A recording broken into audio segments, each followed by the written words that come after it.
कोंडागांव जिले के अंतिम गांव कोनगुड़ में 5 करोड़ रुपए की लागत से जिला प्रशासन के द्वारा एक गारमेंट फैक्ट्री का शुभारंभ किया गया है। इस गारमेंट फैक्ट्री में काम करने वाले वो लोग हैं जो एक समय में जंगलों में हथियार लेकर चला करते थे, लेकिन आत्मसमर्पण करने के बाद जब वो मुख्य धारा में जुड़े तो वही नक्सली अब मशीनों में अपना हुनर आजमा रहे हैं और अपने परिवार के लिए रोजगार का सृजन कर रहे हैं। इसके साथ ही साथ बड़ी संख्या में स्थानीय महिलाओं को भी जिला प्रशासन के द्वारा रोजगार से जोड़ा जा रहा है। हम यहाँ पे आत्मसमर्पित नक्सलियों से बातचीत करेंगे और यहाँ की महिलाओं से ही बातचीत करेंगे और जानने का प्रयास करेंगे कि कोनगुड़ में गारमेंट फैक्ट्री खुलने के बाद उनके जीवन में क्या आमूलचूल परिवर्तन आए हैं और आखिर किस प्रकार से प्रशासन उन्हें रोजगार से जोड़ रहा है। आप मेरे सामने देख सकते हैं कि ये रजनू है। रजनू जो लगभग 13 साल तक नक्सल संगठन से जुड़े हुए थे और इन्होंने Kiskodo area committee, Kuemari area committee, Barda दलम समेत कई संगठनों में रह करके नक्सलवाद के साथ जुड़कर काम किया था। लेकिन अब जो हाथ एक समय में बंदूक थामा करते थे, अब उन्हीं हाथों से यहाँ पर वो मशीनें बना रहे हैं, कपड़ों की सिलाई कर रहे हैं और अपने परिवार के लिए रोजगार का सृजन कर रहे हैं। हम रजनू से ही बातचीत करेंगे और जानेंगे कि किस प्रकार का ये परिवर्तन आया है। हाँ भैया, आप अपना परिचय बताएंगे। मेरा नाम रजनू कुराम, ग्राम पराली का रहने वाला हूँ। थाना हीरा गाँव है। अच्छा, कितने वर्षों से आप नक्सल संगठन से जुड़े थे और अब ये जो बदलाव आया है, शुरुआत से इसके बारे में बताइए। मेरे को 13 साल हो गया नक्सली में। आप बताइए कि एक समय था जब आप हाथों में बंदूक लेकर चलते थे, कई जगहों पर नक्सली मुठभेड़ वगैरह होती थी, उसमें भी आप लोग शामिल हुए होंगे और अब उन्हीं हाथों से आप मशीन चला रहे हैं, रोजगार मिल रहा है।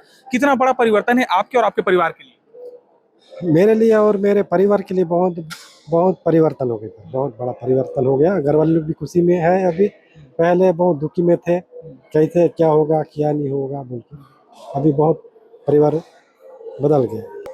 मैं कोयलीबेड़ा और नारायणपुर, रावघाट, किचकुडो, बारदा, कुएमारी। अभी बेहतर महसूस कर रहे हैं आप? बेहतर मेरे को अभी अच्छा लग रहा है। हमारे पास सरेंडर्ड सेक्शन कमांडर भी है, इनसे भी जानते हैं कि किस प्रकार के इनके जीवन में बदलाव आया है। हाँ, अपना परिचय बताएंगे। मेरा नाम फूलसाई कावड़े है। कसई परस गाँव रहने वाला हूँ। ग्राम कसई परस गाँव, थाना उरदा बेड़ा। आप बताइए कि लंबे समय से नक्सल संगठन से आप जुड़े हुए थे, अब आप यहाँ पे रोजगार का साधन आपको मिल रहा है, कितना बड़ा परिवर्तन है, आप उसके बारे में बताइए। बहुत परिवर्तन अच्छा है सर, बहुत अच्छा है। हम लोग पूरा उसके चिंता में थे, हम लोग बहुत डर गभावना था, बहुत हम लोग डरते थे। पूरा गांव जाने से कुछ ऐसा पूरा कुछ ऐसा था, एकदम कि डर लग रहा था। अभी आत्मसमर्पण किया, उतना डर नहीं है, बहुत महसूस करता हूँ। अच्छा, ये बताइए कि इतने वर्षों तक आप संगठन में थे, बड़े बड़े नक्सल मुठभेड़ों में शामिल रहे होंगे, कहाँ कहाँ आप लोग काम किए और किन किन बड़े बड़े मुठभेड़ों में शामिल हुए? सबसे बड़ा मैं रानी बोदली में था। रानी बोदली में 1 बजे से सुबह 6 बजे तक हम लोग पूरा एकदम पूरा लड़े सर जी। और उसके बाद में इधर विश्रामपुरी में भी था बड़ा घटना। उधर नयागढ़ उड़ीसा, उधर भी बहुत नयागढ़ में भी कांड हुआ एकदम पूरा। किन किन बड़े नक्सल कमांडर्स के साथ आपने, नेताओं के साथ काम किया? मैं उसका हिड़मा था, माड़वी, और उसके बाद वो रमाना, उसके साथ मैं था। अच्छा, रामदेव देव जी के साथ? जी हाँ, रामदेव देव जी की उसके भी साथ था एकदम जी। अच्छा, जंगल में जब आप लोग घूमते थे, डर के साए में रहते थे, अब यहाँ पे रोजगार का साधन आपके लिए बन रहा है, क्या कहना चाहोगे सरकार को? रोजगार मिल रहा है तो हमारा परिवार भी ठीक रहेगा, पूरा एकदम खुश है, एकदम है। धन्यवाद देता है, धन्यवाद। आज कोनगुड़ में नक्सलवाद मुक्त होने के बाद पहली बार जिला स्तरीय समाधान शिविर का आयोजन किया गया है। साथ ही यहाँ पे गारमेंट फैक्ट्री, जहाँ पे हमारे जो नक्सली और अन्य युवा युवतियाँ जो नक्सल संगठन में काम करते थे, उन्होंने आत्मसमर्पित करके यहाँ सिलाई सेंटर में बढ़िया काम सीख रहे हैं, प्रशिक्षण ले रहे हैं और आने वाले समय में आत्मनिर्भर होकर के भारत देश को विकसित राष्ट्र बनाने के लिए जो प्रधानमंत्री जी का विजन है उसको पूरा करेंगे। आज नीति आयोग के माध्यम से ये जो बिल्डिंग लगभग 10 करोड़ की लागत से बनी हुई है और इसमें 100-200 की जो कैपेसिटी में आज प्रशिक्षण का काम चालू किया गया है, यही वास्तव में उन तमाम लोगों को जवाब है कि भारतीय जनता पार्टी केवल कहती नहीं करके दिखाती है। आज तो मेरे लिए सबसे प्यारा दोस्त यही है क्योंकि ये जो रजनू जो है, कभी इस क्षेत्र में आतंक का पर्याय हुआ करता था, हमारा ही भाई बंद है। ये बहकावे में आकर के चला गया था और मैं अभी इनका संबोधन भी सुन रहा था।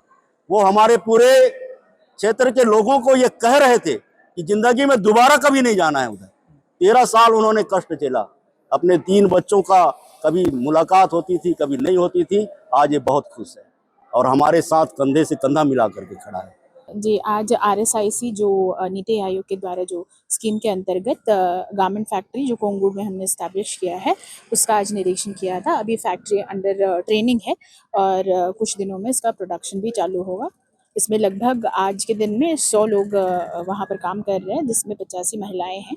इसमें हमारे कुछ आत्मसमर्पित नक्सल भाई भी हैं और पुरुष भी हैं, और आशा करते हैं इसमें जितने भी आत्मसमर्पित लोग हैं वो आएँ, और साथ ही साथ महिलाओं के द्वारा भी और भी इसमें भागीदारी निभाई जाए। बिल्कुल, इसमें सबसे बड़ा औचित्य यही है इस कार्यक्रम का कि युवाओं को रोज़गार देना। इसमें लगभग 340 लोगों को एम्प्लॉयमेंट मिल सकता है, रोज़गार मिल सकता है, और गांव से कहीं दूर जाने की आवश्यकता नहीं है उन्हें। और कुछ दिनों में यहाँ पर हम लोग हॉस्टल जो फैसिलिटी है उसको भी स्थापित करने की कार्य योजना है, और ये एक बहुत अच्छा अवसर रहेगा समस्त ग्रामीणों के लिए कि रोज़गार उन्हीं के गाँव में उनको अच्छे रूप से मिल पाएगा। देखिए, हमारी पुनर्वासी नीति के तहत प्रभावित होकर जो हमारे माओवादी कैडर्स हैं, जो इस पुनर्वास का लाभ लिए हैं और जिन्होंने आत्मसमर्पण किया है, उनके लिए विशेषकर ये एक रोजगार का जरिया बन रहा है, जहां पर न केवल हम उन्हें आवश्यक प्रशिक्षण देंगे, और प्रशिक्षण के उपरांत यहीं पर इस स्थान पर उन्हें रोजगार भी उपलब्ध कराया जा रहा है।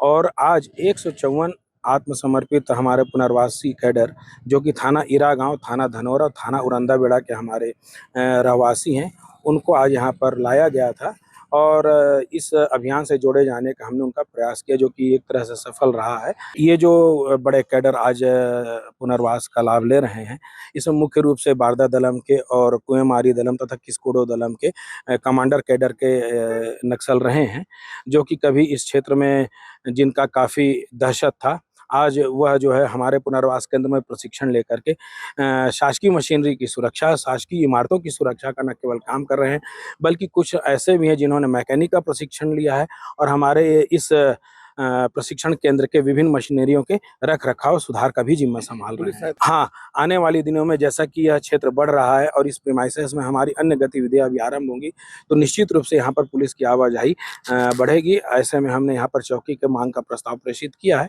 और हमें उम्मीद है कि शीघ्र ही हम यहाँ पर पुलिस की उपलब्धता सुनिश्चित करेंगे। जैसा कि आपने सुना, सांसद और विधायक ने बताया कि किस प्रकार से ग्राम कुनगुड़ तक एक समय था जब लोगों को पहुंच पाना संभव नहीं था। इस गांव में लाल आतंक का साया था, जिसके कारण सरकार की योजनाएं यहां तक नहीं पहुंच पाती थी। कलेक्टर और एसपी ने बताया कि यहां गारमेंट फैक्ट्री खुलने के साथ साथ अब यहां पे पुलिस सहायता केंद्र भी खोला जाएगा, जिसके माध्यम से लोगों के मन में जो डर है उस डर को समाप्त किया जाएगा और आम जनता को मुख्य धारा से जोड़ा जाएगा। कुल मिलाकर जिला प्रशासन का पूरा यह प्रयास है कि इस क्षेत्र को पूरी तरह से मुख्य धारा से जोड़ा जाए और यहाँ जो लोग निवासरत हैं उन्हें इस गारमेंट फैक्ट्री के माध्यम से रोजगार से भी जोड़ा जाए। नीरज उपाध्याय, विस्तार न्यूज, कोंडागांव।